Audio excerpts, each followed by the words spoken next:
Not all Sherlock Holmes's clients were the rich and famous.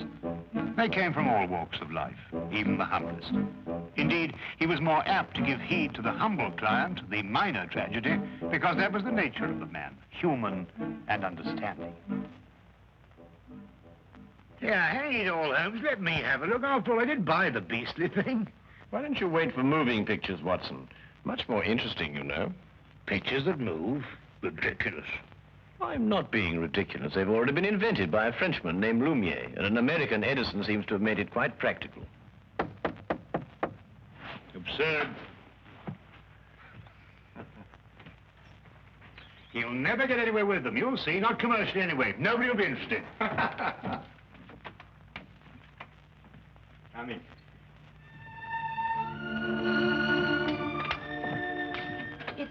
Is Mr. Sherlock Holmes in, please, sir? Yes, he is.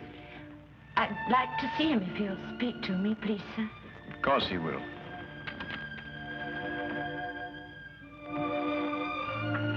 This is Mr. Sherlock Holmes. I'm Dr. Watson. Mrs., sir? Mrs. just you. Oh, come now, my dear. It's not as bad as that. It's Billy, sir. My husband. He's dead. Oh, my dear. Here, come and sit down and tell us about it. Get a cup of tea, Watson. They say he hanged himself, sir, 3 days ago in a hotel in Glasgow. Oh, yes, I remember. William Hooper, a traveling salesman with Whipple Brothers, I believe. Yes, sir. Brooms and brushes. He was on his last job for the firm.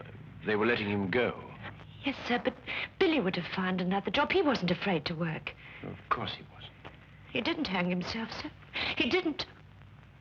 Jessie, I believe you have a baby. Yes, sir. 6 months old. Is there any insurance?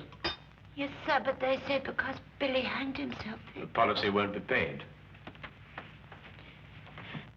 Tell me, Jessie, when did you last see Billy?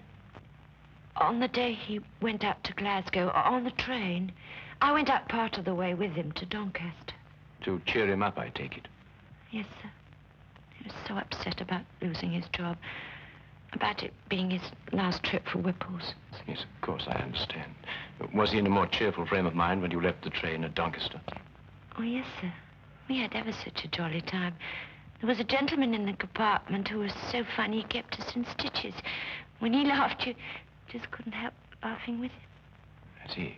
Was there anyone who might have benefited by his death? No, sir. No one at all. Was he a native of London? No, sir. He came from Expo. That's a little village in Cornwall. I see. Well, I can't promise anything, Mrs. Hooper, but I'll certainly do my best. Now, where can I get in touch with you? Number 26, Western Lane. And sir, there's something I must tell you. Yes, Jessie? I'm not very well off, and what with the expenses of the baby and... Oh, never mind, never mind. There's no fee. Oh, thank you, sir.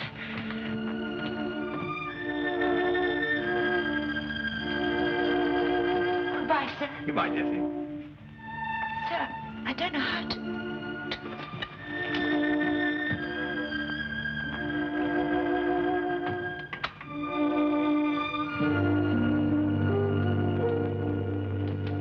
Holmes, how did you know so much about William Hooper? I read about it in the papers, Watson. One of those domestic tragedies that become buried in the back page.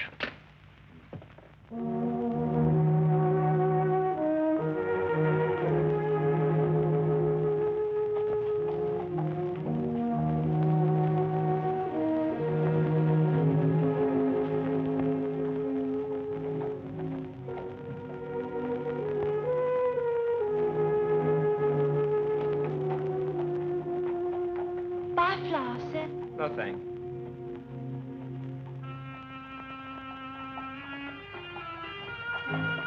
Flowers, sir. Flowers for your missus.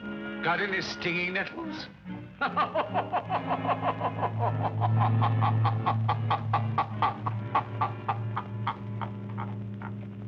If you want to kill somebody, you can poison them or shoot them or stab them or push them over a cliff if you like, but you don't hang them. It's still deucedly awkward. Unless, of course, you want to make it look like suicide. Oh, Watson, be a good fellow, would you, and buy me 15 feet of manila rope before we go out to Glasgow? Well, we could buy that anyway. Glasgow?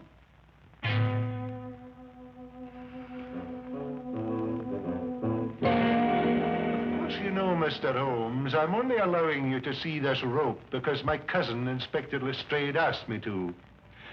He tells me you've been a wee thing useful to him down there in London from time to time. Well, that's very kind of you to say so, Inspector McDougal. I'm sure that your cousin would appreciate that.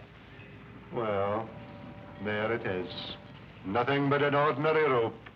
Nothing unusual about it at all. Well, it's an efficient knot. Which anyone could have tied. And you're quite convinced that Billy Hooper hanged himself with it, eh? Well, he put the rope round his neck, stood in a chair, and then kicked the chair from under him. But first slinging the rope over a ceiling beam and tying it to a bedpost, eh? Aye. Have you examined the rope with the glass, Inspector? Glass, Mr. Holmes. In Glasgow, we have another use, a more practical use for a glass. To put a wee drop in, you can. Oh, yes, yes. Then you'll find this glass a wee bit different, Inspector. It helps you to see things more clearly. Just what am I supposed to see with this? That the fibers on the rope that were slung over the beam point towards the noose. Yeah, I can see which way they point, but I can't see the point of them. Ah, well. You will, Inspector. Now I should like to have a look at Billy Hooper's shoes and the room in which he was supposed to have hanged himself. Mr. Holmes, I'm beginning to have a great deal of sympathy for my cousin, Inspector Lestrade, to say nothing of the entire London police force.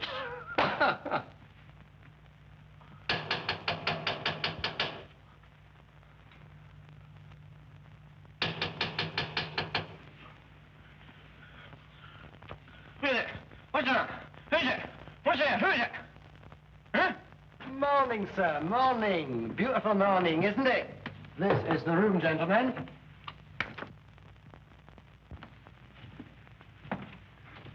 This is the beam, I presume, over which the rope was slung. And this is the bedpost the laddie tied the rope to.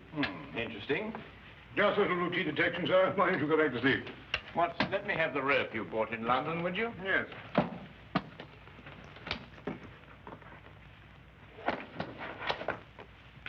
Thank you.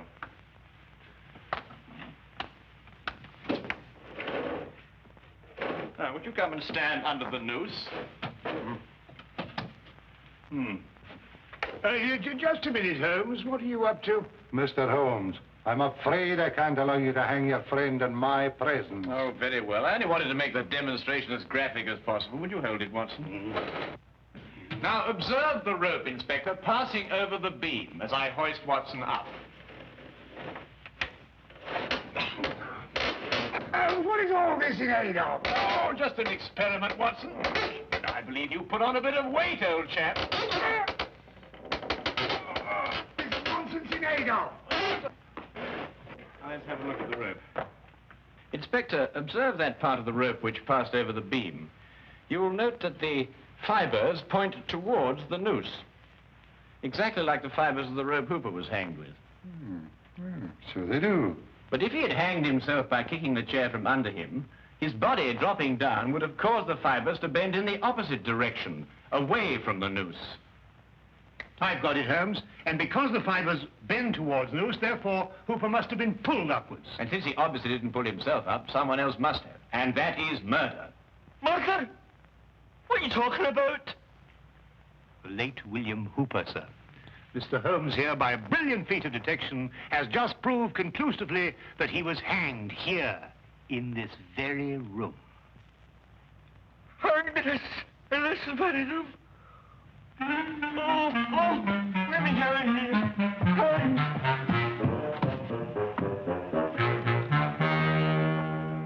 And this, I presume, is the chair that Hooper stood on.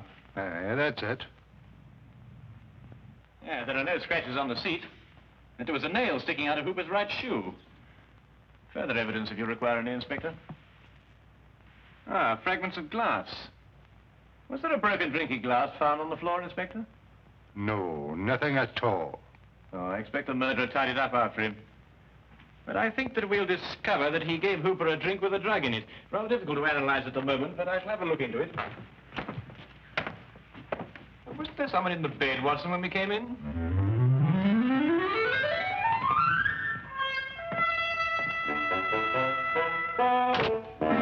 John Carver, 28 Minute Road, Birmingham. Henry Hampton, 76 Casket. 76 Casket Lane? Do you recall Hampton? Hampton. Yes, I remember a salesman, I believe. Stayed just the one night, not one of our regulars. Did you notice anything in particular about him? No. Yes, he limped. That's right, he limped. He limped, did he? That will prove useful, thank you.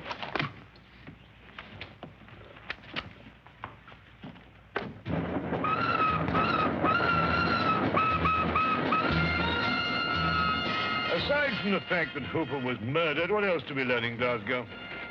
Well, Watson, that the man who registered under the fictitious name of Henry Hampton of 76 Casket Lane is the murderer. Oh, I see. A salesman just happened to be wandering about with a length of manila rope on him. Yes, of course. Didn't you know? He's a rope salesman. But hang it all, Holmes, at least 50 people registered at the hotel that night. What makes you pick on this Hampton chap? Because, my dear fellow, an elementary geographical knowledge of London would tell you that the even numbers in Casket Lane stop in the 60s. Number 76 is obviously a figment of Mr. Hampton's imagination. I see. But then, if both his name and his address are false, where are we going to start looking for him? We begin, obviously, with a trip to Exbar, Billy's birthplace in Cornwall. Now I'll tell you one.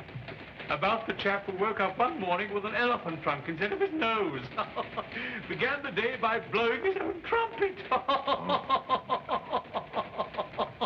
Anyway, it's nonsense. The murderer will be the other side of the world by now.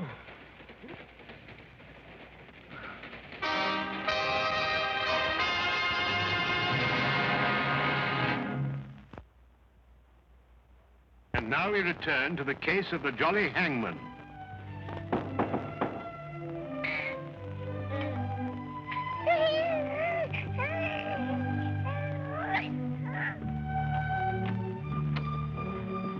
Mr. Holmes. Dr. Watson. Good morning, Jessie. I hope we haven't interrupted your household chores. Oh, no, sir. Please come in. Thank you. So that's a little man, eh? Yes, sir, that's little Billy. Oh, I say, Holmes, look at that chest, too. Look at these biceps. Yes, Watson, and look at that nice high forehead and that well-developed cranium. Won't you have some tea, sir? I'm sorry, Jessie, but I'm afraid we won't have time. We've come to ask you a few questions about your husband. Yes. Please sit down. Thank you. Dr. Watson and I have just come back from Exbar. It occurred to me that the seeds of what happened in Glasgow were sown in the past. We learned, Jessie, that when Billy was 7 years old, his grandfather was murdered. Did you know that? No, sir. Billy never told me. I can understand that. He was a sensitive young man, and he wouldn't want to burden you with a gruesome story. What happened, sir? Well, at that time, Billy was living alone with his grandfather on an isolated farm. One night, the old man gave shelter to a stranger. The following morning, Billy's grandfather was found murdered, and Billy was discovered incoherent with fear, hiding in a shed. The murderer was never identified. The only thing that Billy could tell the police was that the man limped. Exactly, Watson. However, years passed. The murderer felt comparatively safe. There was only one person in the world who could identify him. The man who once had been that 7-year-old boy. And he probably thought the little boy'd forget anyway. But the little boy didn't forget. The memory remained here, dormant for many years, until it was reawakened in Glasgow. Oh, that window gives you a start, don't it? Always dropping shut like that. Billy was going to fix it. In Glasgow, sir? Yes, where he encountered the murderer. The memory began to stir, perhaps awakened by that limp. And the murderer began to realize that sooner or later, Billy would remember and identify him. Now I understand. Understand what? Billy's nightmares. Oh, such frightful ones he'd always have. Moaning something about a hobble. Of course, a hobble, a limp. But he could never remember what the nightmares were about. Did Billy ever mention meeting a man who limped? No, sir, never. Then I believe, Watson, we can conclude that Billy had never met the man before the chance encounter in Glasgow. Oh, I'm sure he hadn't, sir. So the signs still point to our mysterious Mr. Hampton. Who's Mr. Hampton, sir? A gentleman I very much wish to lay my hands on. And I will. You may be sure of that, Jesse. My feet are killing me. How many more of these companies have we got to see? Oh, chin up, old chap. Only about a dozen or so. Well, can't we cover them in a hansom? What? A hansom cab on a beautiful day like this? Oh, don't be silly.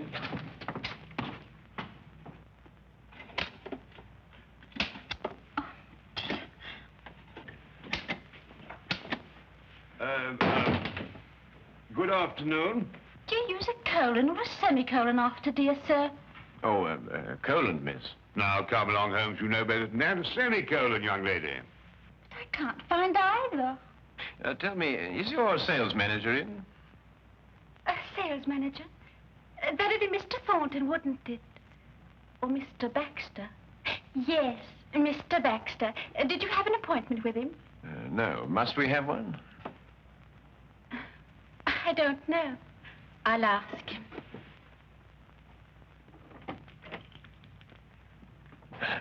New, I'd say, Holmes. Yes, a safe deduction, Watson. You noticed the fingernails unbroken? Oh, really? Mr. Baxter says you don't have to have an appointment. He'll see you now. Ah, thank you.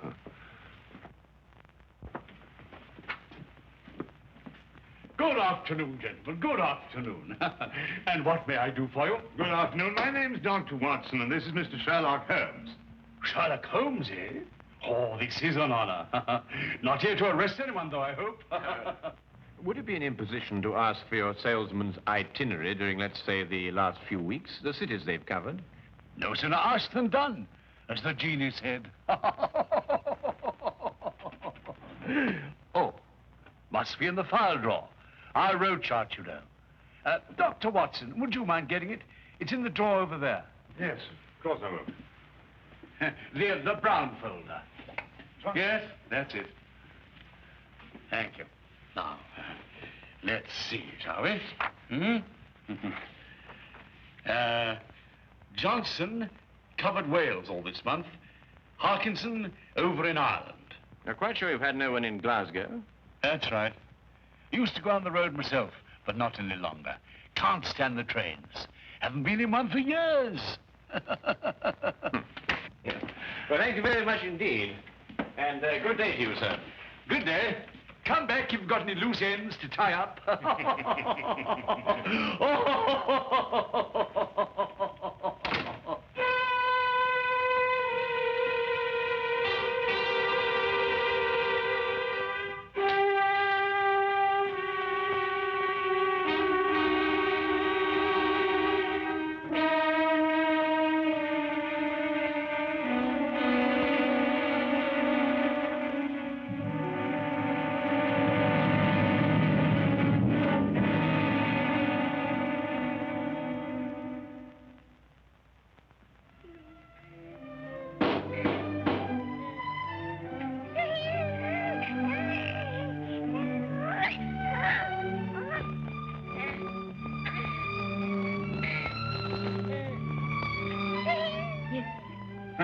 Good afternoon, Mrs. Hooper.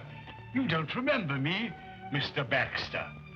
Oh, yes, of course I do, sir. Won't you come in? Thank you. You were the jolly gentleman on the train with Billy and me. Give me your coats. Oh, thank you. I've come to offer you my deepest sympathy. Yes, sir. Oh, a tragedy, a tragedy. He was a fine boy. Yes, sir. Oh, there. Come now, little lady. There's always a ray of sunshine somewhere. Ah, there it is.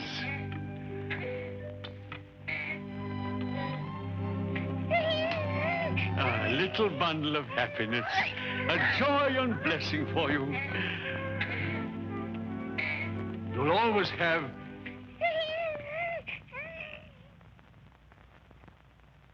Ah, that's right. You didn't know, did you? I was seated all the time you were in the compartment, wasn't I? Well, just goes to show you, we all have our trials and tribulations. Yes, sir. Oh, but here am I, forgetting what I came for. How'd you like a job, little lady, and someone to take care of the baby? Oh, sir. Then let's have a cup of tea and talk about it, shall we? Oh, sir, I don't know how to thank you. I'll do anything. I'll send you to a secretarial school, and then you'll be my secretary. Oh, sir, that would be wonderful. You know, I didn't know how I was going to manage. Oh.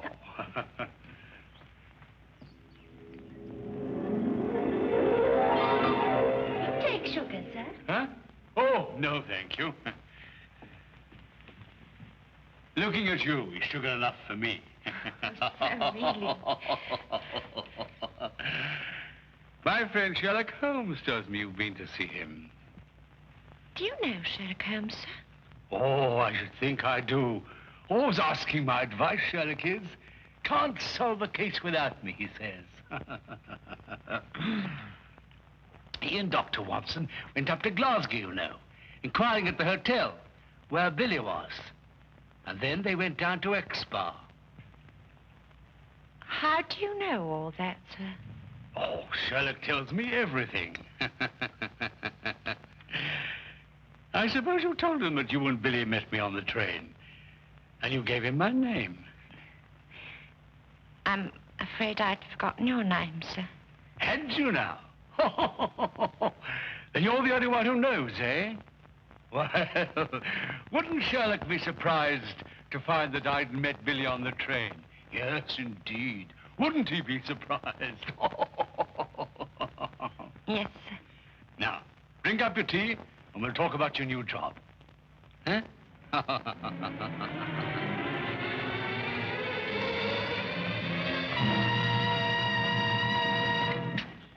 What is it? On the train coming down from Glasgow. What about the train? That's where we heard that laugh. By Jove, you're right. The man telling jokes in the next compartment. Oh, I've been a fool. Why do you suppose he sent you to get that road chart when he could have got it himself? Well, I suppose I was nearest. No, because he didn't want us to see that he limped. Don't you understand? He's the jolly man in the train who cheered up Billy and Jessie. Yeah. Cabby! Here! Quickly, Watson. We've no time to lose. I'm right behind you. Baxter's office? No. Who's the only person who can prove that Baxter met Billy? Why, Jessie. Yes, of course. 26 Western Lane, driver and fast. We've got to stop another hanging. Just sleep. Sleep.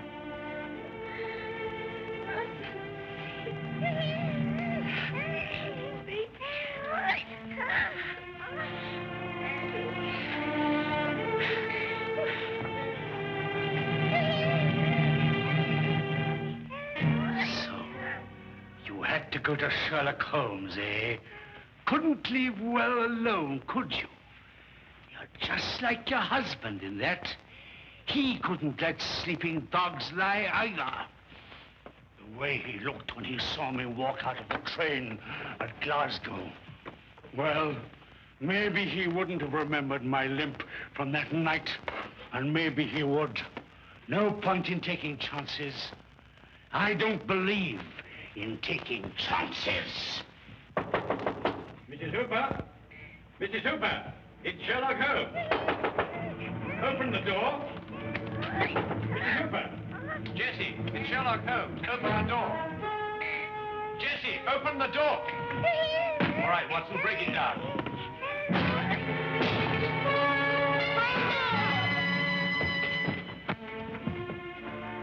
It's all right, she's just drugged. Look, what?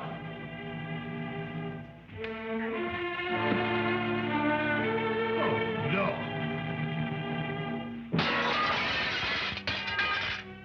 Neck broken.